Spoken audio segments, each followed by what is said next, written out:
বলেছো। এবং দেখো, তোমার আমারও কিন্তু খুব ভালো একটা বন্ধুত্ব, খুব গভীর একটা বন্ধুত্ব তোমার সাথে। আমাদেরও কিন্তু ভুল বোঝাবুঝি, রাগারাগি গত মনে হয় যে কয় মাস হবে, কয় মাস পর কথা বললো আমার সাথে আজকে।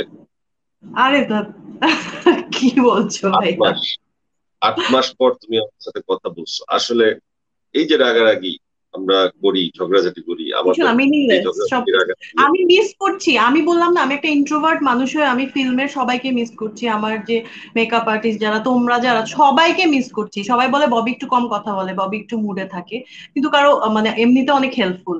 বাট আমি মিস করছি সবাইকে, সবাইকে মিস করছি, শুটিং মিস করছি, গ্যাদারিং মিস করছি, সবকিছু মিস করছি। তাহলে মানে এই যে ইউজলেস জিনিসগুলো নিয়ে আমরা সময় নষ্ট করি, এগুলো আসলে আর করা উচিত না, কারোই করা উচিত না। এক্স্যাক্টলি, আমি তোমার সাথে একদমই একমত।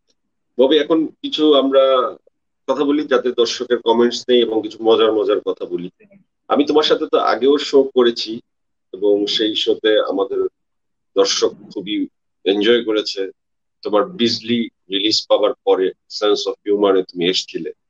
এরপরে আরো কিছু ছবি তোমার রিলিজ পেয়েছে, এবং তুমি এমন একজন অভিনেত্রী যে অত্যন্ত পরিশ্রম করো, এবং তুমি কিন্তু কষ্ট করে তোমার স্ট্রাগেলের গল্পটা কিন্তু আমি কিছুটা জানি, যে তুমি এই ইন্ডাস্ট্রিতে কতটা স্ট্রাগল করে কত ভালো ভালো ছবি তুমি নিজের চেষ্টায় করেছো, এবং তুমি নিজের ক্যারিয়ার দাঁড় করিয়েছো। এটি সবার কিন্তু এত স্ট্রাগল করতে হয়নি, তোমার করতে হয়েছে, এবং তুমি আমি একটি আমি পদ্ম কিন্তু আমার আসলে। ফ্যামিলিতেও স্ট্রাগল করেছি।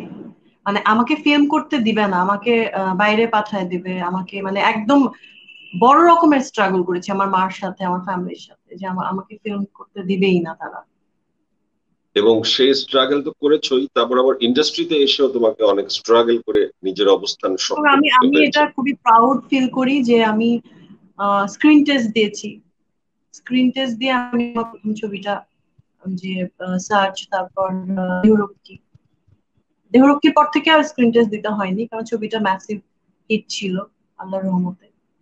দেহরক্ষী ছবির পরে আর হ্যাঁ, স্ক্রিন টেস্ট তোমাকে দিতে হয়নি? দিতে হয়নি, ওই যে ছবির ইয়েগুলো দেখতো যে না ও তো অনেক ভালো করে, ছবিটাও হিট হয়েছে ওই সময়। আচ্ছা, ধরো এখন তোমাকে একটা ফানি কোশ্চেন জিজ্ঞেস করি। মনে করো যে এই যে লকডাউন চলছে, এটাই মনে করো আমাদের একটা বাস্তবতা তো হয়ে গেছে 3-4 মাস।